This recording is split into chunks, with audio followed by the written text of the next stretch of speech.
I'm going to cover a little information about drugs you can use for the upper respiratory tract. So probably the most common thing that you're going to see in primary care is the common cold. Now, no one in today's world has time to be inconvenienced by this pesky little bug. So they frequently will go to urgent care clinics to see their primary care providers, or sometimes even the ER, for things as minor as a runny nose, sneezing, scratchy throats, or a little cough. Now, I certainly won't complain. These patients are my bread and butter in primary care. But they often come in with URI symptoms that they've had for 1 or 2 days, and they, just want me to make it disappear. I'll tell them no one's come up with a cure for the common cold as of yet, but I can recommend some interventions and treatments to maybe make them feel a little better while they're waiting for the bug to run its course. So when you walk into a drugstore or a grocery store and you look at the drug aisle, there are hundreds of drugs lining the shelf that target these people with cough and cold symptoms and these people that just want to feel a little bit better. Now, some are prescription, but a lot of the prescription cough and cold medicines were taken off the market a few years ago, and so they're only available in over-the-counter products. So even though patients don't need a prescription for all these products, as a healthcare provider and as a prescriber, you need to be able to recommend the appropriate products to treat specific symptoms for your patients. So there's several different things that can cause upper respiratory symptoms. It seems like most patients come into the office complaining of upper respiratory infections and will say they have a sinus infection. Now, some of them may actually have a bacterial sinusitis, but most of these patients really have viral upper respiratory infections, and some of them have allergic rhinitis. Viral upper respiratory infections are caused by a variety of viruses, including rhinovirus and adenovirus. The symptoms include, as we all know, congestion, watery rhinorrhea, and sneezing. Some patients will complain of a sore throat, headache, and kind of a malaise feeling. The physical findings can include red, swollen nasal mucosa and a watery discharge. A bacterial sinusitis, on the other hand, will usually present with a purulent-looking discharge, and oftentimes they'll have fever. A true bacterial sinusitis will often have drainage and facial pain just on one side, so it'll just affect one sinus, at least initially. So how do you differentiate? Sometimes it's just a matter of taking a look at the patient's nose and checking out the discharge. If you see a lot of pus up there, it's likely a bacterial sinusitis, as long as they have other symptoms consistent with it. A lot of patients will say they have a green or yellow discharge, and they'll assume that this change in color means they need an antibiotic, but that's not always true. With an allergic rhinitis, the timing may give you a clue. I don't know what it is about dusty West Texas, but a lot of people have bad allergies here. Maybe it's the mesquite trees, but there's not a lot of vegetation. There's some cacti, but this area has got to be a gold mine for an allergist. Anyway, symptoms of allergic rhinitis include a watery rhinorrhea. Often the patients will have sneezing, injected conjunctiva, watery, itchy eyes, and the turbinates will appear pale and boggy meaning soft and watery looking. There are a number of different types of drugs that are used to treat or control the symptoms of upper respiratory infections. And these include decongestants, antihistamines, intranasal corticosteroids, intranasal mast cell stabilizers, leukotriene receptor antagonists, antitussives, and expectorants. So I personally think the most annoying symptom with an upper respiratory infection, probably even worse than a cough to me, is a runny nose. My first recommendation is going to be Puffs Plus, so you can get that tissue with a little bit of lotion in it so that it doesn't tear up your nose. It's a lot easier on the nose than that real cheap, rough stuff you have in most hospitals. My next recommendation is going to be a decongestant. The oral decongestants are sympathomimetic amines that stimulate beta-adrenergic receptors of the vascular smooth muscle. So the end result is they cause vasoconstriction of the respiratory mucosa. Everyone's favorite is pseudoephedrine. Of course, the methamphetamine industry, just a few bad apples, has made the rest of us either have to switch to less effective decongestant, or we actually have to ask the pharmacist for it and risk their scrutiny. In Texas, it does not require a prescription, but it's kept behind the counter. In some states, I've read, and I don't know which ones, that You actually have to have a prescription for pseudoephedrine. A less effective choice is phenylephrine. Some manufacturers actually switched some of the combo products before they had pseudoephedrine in them to phenylephrine, and suddenly people started noticing that the decongestants they had been buying don't work as well. Now, taking an oral decongestant doesn't just target the nasal mucosa, so these drugs could actually cause some systemic side effects. So they can raise blood pressure, and typically what I've seen is it's not by much, but if the patient's particularly sensitive to the drug or has high blood pressure to begin with, or something worse, something like coronary artery disease, you may not want to recommend an oral decongestant. They can also have decongestants can also cause bladder sphincter contractions, so this could be problematic if the patient already has like prostate problems. They can also cause tachyarrhythmias. Nasal decongestants are another option. They act directly on the nasal mucosa by vasoconstricting, so that reduces the swelling, and that can actually help promote sinus drainage and make it a little easier to breathe. Trying to sleep with a stuffy nose, feeling like you're suffocating can be one of the worst feelings. Despite all the warnings about nasal sprays, they always say never use Afrin. Sometimes there's nothing better than a little bit of Afrin. Afrin's oxymetazoline. If you do recommend it, you want to be sure to warn the patient that they only want to use it for 2 or 3 days just to reduce the acute symptoms, because overuse can actually result in rebound swelling, and people can actually get pretty addicted to this stuff. They use it, they can breathe, then they have some swelling, they'll have to use it again. Because nothing's worse than not being able to breathe through your nose. But I think it's fine to use it for a couple of days if there's no other contraindications. There's very little systemic absorption, very few systemic side effects. You just want to be sure to reinforce that they only use it for 2 or 3 days. So there's actually a name for the rebound rhinitis that you can get with overuse of Afrin. It's called rhinitis medicamentosa, and it can be a true problem for people when they are trying to wean off this and they've been using it for an extended period of time because they can't breathe in between doses. And I've found using topical corticosteroids, like nasal corticosteroids, help sometimes, and sometimes you have to use a decongestant with it. And sometimes I've even had to use oral steroids to help with the inflammation while they're trying to get off the Afrin. But, it can be a true problem, so you want to be sure that you warn people. And I always warn them and tell them the potential for the problems, so that they'll only use it for a couple of days. So another class of drug that you have in your arsenal to treat people with upper respiratory symptoms are antihistamines. Antihistamines are useful in treating allergic rhinitis. They're also useful in treating urticaria. H1 receptor antagonists block the action of histamine by reversible competitive antagonism at the H1 receptor. They have negligible effects at the H2 and H3 receptor. So antihistamines antagonize the pharmacologic effects of histamine. They don't block the release, inactivate it, or have an antigen-antibody interaction. They can also have anticholinergic, antipyretic, and sedating effects depending on the drug. Antihistamines are classified by the amount of sedation that they cause. The first generation H1 antagonist caused significant sedation, so much so that drugs like diphenhydramine, which is Benadryl, is actually marketed as a sleep aid. Every now and then patients, usually children if I see it, will become excited instead of sedate with just normal doses of diphenhydramine. Toxic doses are typically what will cause excitation, agitation, and potentially even seizures, but that's just something to be aware of. Second generation H1 antagonists have little or no sedation or autonomic effects. Examples of first generation antihistamines include brompheniramine, chlorpheniramine, dimenhydrinate, which is Dramamine, diphenhydramine, which is Benadryl, and doxalamine, which is the antihistamine that's found in NyQuil and Alka-Seltzer Plus, Nighttime Cold, and probably a few other over-the-counter drugs. Most of these drugs, with the exception of diphenhydramine, are usually found in combination products with other medications that treat cold symptoms.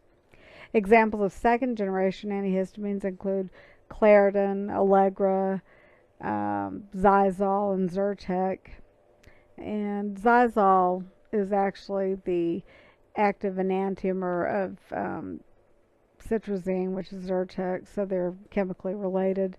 Um, Astelin, which is azolastine, is a topical nasal antihistamine that can also be used for allergic rhinitis. So the book makes some points about diphenhydramine, which is Benadryl. First of all, it's contraindicated in newborns or premature infants, as well as nursing mothers, and of course in patients that have hypersensitivity to the drug. I think it's kind of a duh statement, but the FDA warns that oral diphenhydramine should not be used concomitantly with other preparations that contain the drug. Again, that's kind of duh. Um, Use it with caution in people that have lower respiratory disease like asthma, because it has an anticholinergic effect and will dry and thicken the secretions, which will make it harder to cough it up. You want to avoid, and I wouldn't say avoid, I'd say use with caution in patients that have a history of sleep apnea. I mean, of course, it depends on the sleep apnea in the patient. And while you're using the Benadryl too. Use with caution patients that have increased intraocular pressure, hyperthyroidism, cardiovascular disease, hypertension, narrow angle glaucoma, BPH, bladder neck obstructions. Yeah, and again, the young and old. And you want to warn patients that it can cause CNS depression, so they shouldn't drink or take other CNS depressants with it, or operate heavy equipment, or drive. Although I see people all the time that take it and barely even are phased by the sedative effects. It puts me to sleep. So just to touch on a few of the antihistamines that the book touches on, Tavist is mentioned. It's a sedating antihistamine. I believe it comes in a combo with a decongestant as Tavist D. Chlorpheniramine is the antihistamine found in chlortrimeton. Probably want to consider as a contraindication narrow angle glaucoma, prostatic hyperplasia, stenosing peptic ulcer, pylori duodenal obstruction, bladder neck obstructions with all the antihistamines. Particular with chlorpheniramine, it says MAOIs, but it probably says that on some of the others too. But I think any patient on MAOIs, you want to worry about drug interactions when you're prescribing to them or recommending something over the counter. You don't see people on MAOIs very often anymore, but I do every now and then. I'll see a patient that's been seeing a psychiatrist, and I guess they've had resistant depression, had trouble controlling it, so they'll put them on some old drug, or I'll see Nardil, and I'll be, what is that? Anyway, and I'll go, it's an MAO. I want to look it up. Now, the last couple of times I've had a patient that was on an MAOI, they're the ones that said, don't prescribe me anything without looking it up because I'm on a weird drug. So I guess they're being taught to do that as they're being prescribed it. But always look at your patient's drug list and check for drug interactions. Of course, with chlorpheniramine and any of the other sedating antihistamines, you want to give them warnings about sedation. Don't operate heavy equipment, don't drive, etc., etc. Another sedating antihistamine is hydroxyzine. You'll see it as Atarax, which is commonly thought of as a drug used for itching, and Vistaril. Vistaril comes in pills and injectable, and sometimes I'll see it used for, and it's probably off-label, but for anxiety, just for mild anxiety, just to take the edge off. I've also seen it inappropriately used for like pain in the ER when the doctor would want to give the patient complaining of pain a narcotic, because it has a little sedating property, and I guess the doc's assumption was that it would make them sleepy and they'd feel like they got a pain med. But that's inappropriate use of that drug, by the way. Okay, so it's an antihistamine. Zyrtec or cetirizine is considered a sedating antihistamine, even though a lot of people are, it doesn't seem to affect in terms of sedation. But I usually, if I have somebody in Zyrtec, I'll tell them to take it at night because it can have a mild sedating property, and you want to give them the warnings about somnolence and operating heavy equipment, etc., etc. Um, then fexofenadine, which is Allegra, is a non-sedating antihistamine. It's really a pretty safe drug. It doesn't really have any drug interactions to speak of or that I can think of, and it doesn't require renal adjustment. Dosage adjustment if people are at renal impairment. Um, Loratadine is Claritin. I think it's the oldest. Maybe it's the oldest one that I know of the non-sedating antihistamines.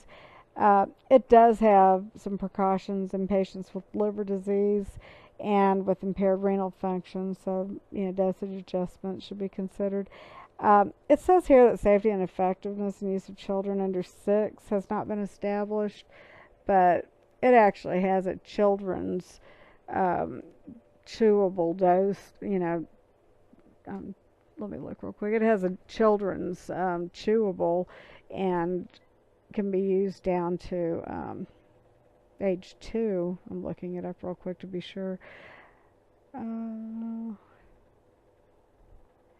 Yeah, it has recommendations from age 2 to 6 for allergic rhinitis, according to Hippocrates, and you can give them 5 milligrams daily. So I don't know why it says that. The Clarinex is another non-sedating antihistamine. Xyzal is another non-sedating antihistamine, and then Astelin is a intranasal antihistamine. Okay, another type of drug that's used for upper respiratory symptoms are intranasal corticosteroids. Intranasal corticosteroids exert direct anti-inflammatory effects on the nasal mucosa by inhibiting mast cells, eosinophils, neutrophils, macrophages, lymphocytes, and mediators such as histamines, leukotrienes, and cytokines. They're used to control the symptoms of allergic rhinitis, including rhinorrhea, congestion, sneezing, and nasal itching. They're considered to be second-line treatment after oral antihistamines when you're treating both seasonal and perennial allergic rhinitis. They don't work immediately like Afrin does, so you need to tell patients that this is going to be a chronic daily medicine used to control kind of a chronic problem, and it usually won't start working for several days into treatment. They won't notice like immediate relief. So I'll sometimes have people call back in 2 days saying, well, it's not working. Well, they haven't given it enough time. They're using it to control their seasonal and perennial allergies. Some examples include Flonase, Nasacort. Nasacort, I believe, is going or just went over the counter. Nasonex, Omniris, and Veramist. Veramist actually has an indication for eye allergy symptoms also, and I don't think it's necessary. I don't know why, but my guess is if you've ever used a Veramist dispenser, when you squeeze that stuff, it'll hit the ceiling. So I imagine it just squirts better than most of the other dispensers, but I'm not really sure. Don't quote me on that. So another type of drug that's useful in treating nasal allergy symptoms are the intranasal mast cell stabilizers. Mast cell stabilizers are anti-inflammatory agents that don't have any antihistamine, vasodilating, vasoconstricting, or glucocorticoid activity. They inhibit sensitized and mast cell degranulation that occurs after exposure to specific antigens. These drugs inhibit mast cell release of mediators, histamine, and slow-reacting substance of anaphylaxis, and they do so by inhibiting calcium from entering the mast cell, preventing mediator release. They're helpful in treating the symptoms of rhinorrhea, sneezing, and itching, but they don't really help much with congestion. The drug that I'm most familiar with is Nasal-Crom, or cromolyn sodium. It's an over-the-counter nasal spray that's pretty effective, safe, and well tolerated, and most effective as a nasal spray. If you take that type of drug orally, it takes 4 to 6 weeks to start working. So another class of drug that can be used to treat upper respiratory symptoms are the leukotriene receptor antagonists. Now, remember, leukotrienes are inflammatory mediators that are synthesized in response to a variety of triggers. What they do is promote bronchoconstriction, airway hyperresponsiveness. They also stimulate smooth muscle hypertrophy, mucus hypersecretion, and the influx of eosinophils into the airway tissue. None of these symptoms sound particularly appealing, so leukotriene inhibition with leukotriene receptor antagonists will reduce some of these symptoms. So the drugs montelukast, which is Singulair, zafirlukast, which is Accolade, Xylutin, which is Zyflow, are all leukotriene inhibitors. The one that I personally had the most experience with is Singulair. It's a leukotriene receptor antagonist that causes the inhibition of airway cysteinol leukotriene receptors. I don't know how to say if that word's right. Cysteinyl, cysteinol leukotriene receptors, which are products of arachidonic acid metabolism that are released from mast cells and eosinophils. This receptor is found in the smooth muscle cells in the airway macrophages, and in pro-inflammatory cells such as the eosinophils and myeloid stem cells. These cysteinol leukotriene receptors are released from the nasal mucosa after they're exposed to an allergen, and they're associated with the symptoms of allergic rhinitis. So antitussives. We can't really cure people of most of their upper respiratory infections, but we can certainly do some things to help them deal with some of their symptoms. One of the most worrisome symptoms to patients, especially to parents, is the cough. The cough's actually a protective mechanism. It's a symptom of an underlying pathology. It's not the actual disease. It means that something's in your airway or you perceive a narrowing, like with bronchoconstriction. It's our body's way of helping us remove foreign bodies or foreign material from our airway. So we don't really want to knock it out completely. And especially in young children, it's recommended that we really limit the use of cough and cold medications. I don't think there are any over-the-counter or, as far as I know, any prescription medications now that are recommended in children under 2. The FDA came out with guidelines a few years ago that just really restricted the use of medications in young children for cough and cold. And since these guidelines came out emphasizing this restriction, the incidence of accidental overdose and the incidence of adverse effects has dropped quite a bit. Even young children under 6, they don't really recommend using a lot of cough and cold products. Anyway, adults are another animal. They want something to fix them. They want a quick fix so they can get to sleep, so they can get back to work. And while you still want to be careful about not using medications that are going to have adverse effects or problematic or delay healing, sometimes you've just got to give in and give them something to help them. And we do have some options. So for cough, codeine and dextromethorphan are drugs that are centrally acting. They work on the cough center and the medulla and actually suppress cough. Now, a lot of people don't tolerate the side effects of codeine because it is centrally acting. I guess a lot of people have bad nausea and vomiting with it, and some people don't have any effects at all from it. Dextromethorphan is actually the D isomer of codeine, so while it's not as effective as codeine, it doesn't have as many side effects either. But the fact that it's an isomer of codeine explains why it's in recent years become a substance of abuse. Let's see, Tessalon is, I never say these generic words on some of these drugs. It's benzonatate. Tessalon pearls is what I write, and it's actually a drug that anesthetizes the respiratory passages, which reduces the cough reflex. You want to be sure you warn your patients. These are little teeny things that look like tiny little vitamin E capsules, kind of mushy, and you want to be sure that they swallow them whole, that they don't chew them, because if they chew them, it'll actually numb their throat and reduce their gag reflex, which creates a whole new set of problems. The book doesn't mention Tussinex.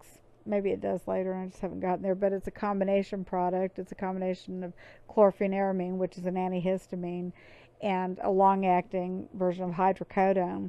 So it can be dosed twice a day, like every 12 hours. And the hydrocodone binds to various opioid receptors, causing analgesia, sedation, and it has antitussive effects. And it's probably the most requested cough medicine I get by name, and it's very effective. Most people find Tussinex to be very effective when they're trying to get a good night's sleep and can't stop coughing. And again, if you can't cure the patient, you can at least enable them to get a good night's sleep. So, when you have a cough and your chest feels kind of tight and you think, if I could just cough this stuff up, I'd feel better. Well, some of the things that you can do to help reach this goal includes the use of expectorants. Guaifenesin is the ingredient in Mucinex, and in fact, I think Mucinex is the only brand of drug left that actually has guaifenesin in it after the FDA got hold of everybody else. What guaifenesin does is it increases fluid secretions in the respiratory tract, and it helps to loosen that stuff up by reducing the adhesiveness and the surface tension. It helps to reduce the viscosity of respiratory secretions, which facilitates expulsion, so you can cough that stuff up. A cough that felt irritating and dry and kind of painful may feel a little less irritating and become looser and become more productive. I think actually a lot of extra water will do the same thing, but for those that feel they have to take something, they can get Mucinex. So just some of the points that are mentioned as the cardinal points of treatment for upper respiratory illness. Of course, always always teach your patients that hand washing is one of the best ways to prevent the transmission of infection, and practice what you preach. Also, you need to learn to recognize the difference between, when you're examining a patient, the difference between a serious viral illness and a just a respiratory virus. Because people assume that if you say it's a virus, it's not bad. But some viral illnesses are serious infections, i.e., viral meningitis, okay, viral encephalitis, viral bronchiolitis. You can have true respiratory distress and a baby with it. So, just don't blow it off if it's viral, okay. You don't want to treat cold symptoms with aspirin-containing products in children. And children being people under 21 because of the association with Reye syndrome. You don't want to use cough or cold medications for children younger than 6. It's really hard to convince parents of that, so you have to have some other suggestions and recommendations. You want to avoid acetaminophen, Tylenol in patients that have liver problems. Let's see. And a lot of people will use zinc products or echinacea to prevent upper respiratory infections or to treat them. And there's no studies that really show that those are real effective. My thoughts are, if they feel better using it, it doesn't bother me as long as it's not something that's harmful. So, I don't scold people for using things that haven't been proven effective if they feel like it's helping them. For allergic rhinitis, the book mentions that allergy testing is rarely helpful in diagnosing. It's really a clinical diagnosis. I mean, you examine the patient and see physical findings and a history that's compatible with allergic rhinitis.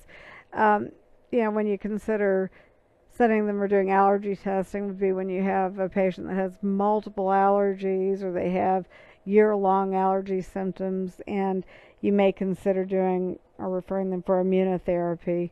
So, that's probably the only time I really send them for allergy testing. The book also mentions patients that have cough associated with viral respiratory infection can sometimes be treated with a combination antihistamine, first generation antihistamine, with a decongestant. Yeah, maybe. And then also it mentions, and I've seen this in prescriber's letter also, that naproxen will sometimes help suppress cough. Like, maybe anti-inflammatory effects. I don't know. I've recommended, or I've told patients that I've read that, and I've never had anybody call back and say it did or didn't work. So I don't know, and I haven't tried it, but the next time I have a cough, I will consciously do that and see. And then the last little paragraph there, it talks about the current guidelines only supporting the use of codeine in chronic bronchitis, not in cough due to cold, cough due to upper respiratory infection. But I beg to differ. I mean, maybe the guidelines don't support it, but people that have cough and can't sleep and are miserable, I don't particularly use codeine, but I think sometimes using, like Tussie X or, um, Tessalon pearls or something to help suppress their cough at night so they can sleep and rest is reasonable. Um, it also mentions, after talking about all the other stuff, that, the combination products with antihistamine decongestants are not necessarily recommended. Again, it's whatever works for your patient. Your decision on how you're going to treat the patient is based on your assessment of the patient and kind of a mutual agreement between you and the patient as to what you're going to try. And so, if you've considered all the options and, excluded any contraindications, there's no reason not to give them something to help them feel better. So some of the non-pharmacologic things you can do to treat a URI are, things like rest and push fluids. The death things that we all know we should do, but we don't want to take time to do. Chicken soup. I don't know if it has any true benefit other than it's giving you additional fluids, a few calories, and somebody put some TLC into it and it makes you feel better.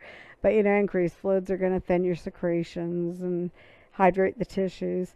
Um, and I've seen it in other resources also, but using a teaspoon of honey for a cough. It says in small children, but I'm like, hey, I mean, anybody? Um, that actually, you know, the honey itself actually stimulates secretion production, so it helps thin the secretions in the airways and makes it looser and easier to cough up. Um, for allergic rhinitis, of course, you want to identify allergens in the environment, indoor and outdoor. Um, they also mention for allergens using normal saline spray. So, you can use air, one of the, over the counter saline sprays to moisten the mucosa. But you also want to consider recommending nasal irrigation.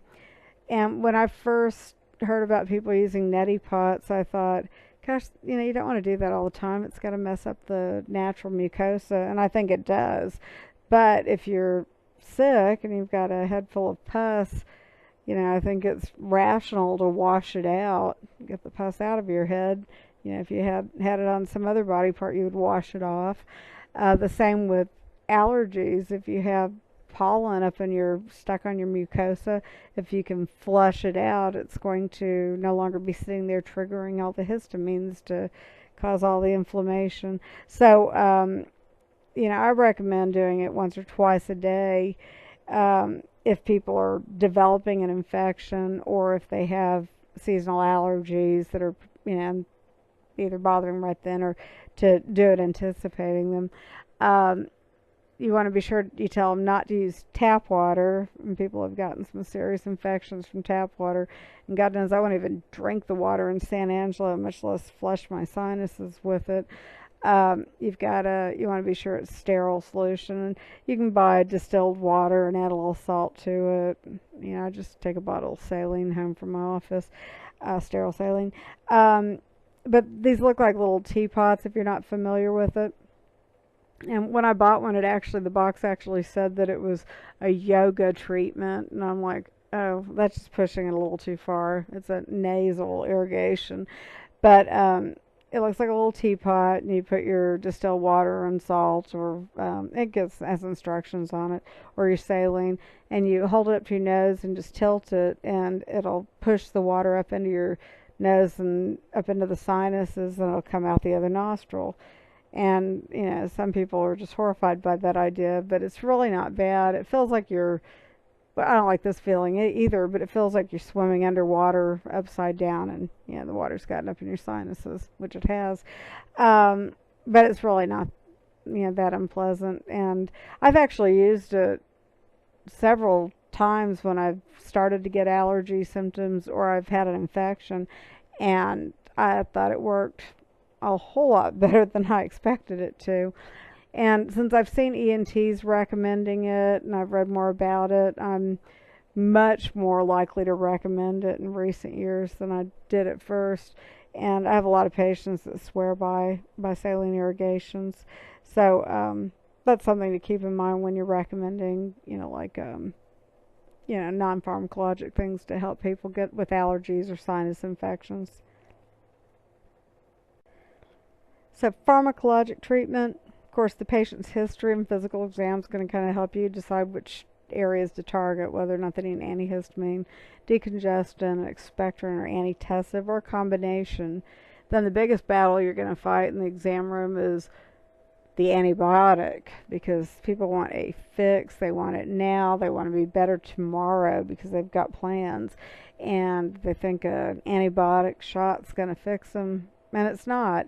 So you have to work on your spiel, explaining what a virus is and what a bacterial infection is, and how an antibiotic's only going to treat the bacterial infection, and how most of these respiratory infections are viruses or allergies, and that an antibiotic's not going to do any good. Then you need to explain the problems that are associated with the unnecessary use of antibiotics, and then it's going to backfire on you, and you're going to have a patient that you've told all that to, and they're going to come back with a big pneumonia or a bad sinus infection. You're going to be like, oh God, I need to give everybody an antibiotic.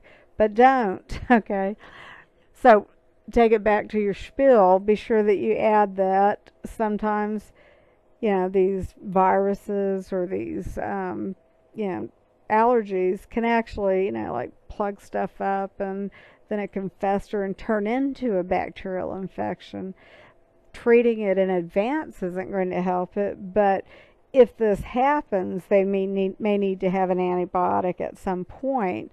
So you do close follow-up. You tell them if you're not better in X number of days, or if you have these symptoms of worsening, have a worsening problem like a fever or purulent drainage, etc., then they need to come back and be reevaluated, because it's possible that what started off as a virus has worsened. The ear that looked okay on Tuesday, on Friday may be red, bulging, and perforated, or about to perforate.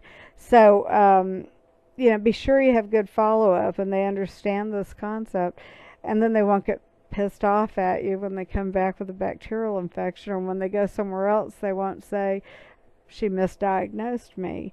So, I just say that from experience, add all that. And then I forgot where I was, but I'll go on. Anyway, for allergies, you want to, look at the triggers and try to eliminate them. And then with mild intermittent symptoms, you can use an antihistamine, like a non-sedating antihistamine, or a decongestant. So you may tell them to use a little Sudafed, or you may tell them to use a little Claritin.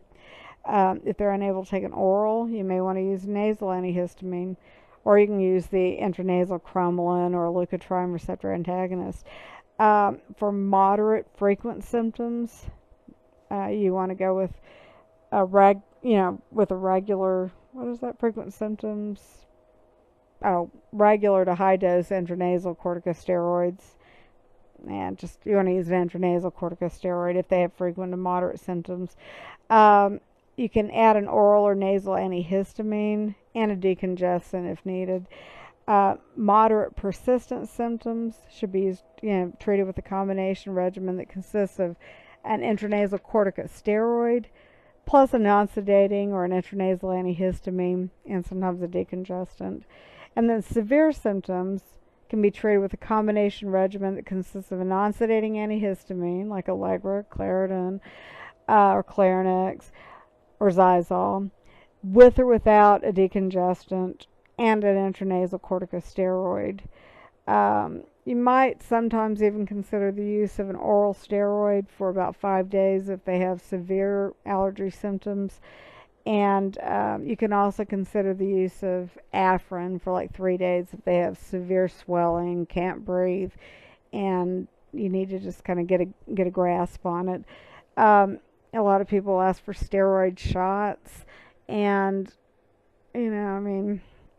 I really try to avoid doing that, because it only works about 30 minutes faster than the pill. It's not any more effective than an oral steroid, and you think, well, a shot usually isn't that problematic, so you don't worry about them that much. But with steroids, like Kenalog, for a while I was, and I still do, but I was seeing these divots in people's hips.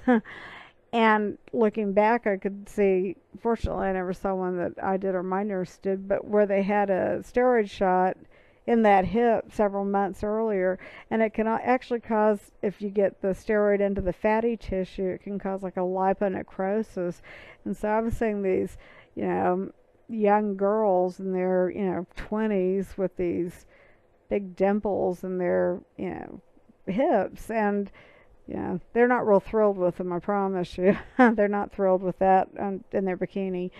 So I tend to avoid them because I've seen that happen a number of times. And, I'm not, if my nurse is giving them, I'm not sure that I'm sure that she does shots right, that she gives, shots well, but I don't want to run the risk that, a little bit leaks out into the fat and causes that. And I've actually seen that in arms when people have gotten, which don't do that in the arm, don't give Kenalog in the arm, but I've seen divots in the, like deltoid area in the fat. And actually I saw a patient that had steroid injections into the joint, and the steroid had leaked into the fat, I guess, when they were withdrawing it, and it caused a divot actually over the joint. So that's something to consider when people are asking about steroid injections. And when you tell them that's a possibility, they'll say, give me a pill. Okay. And so that's all for this chapter.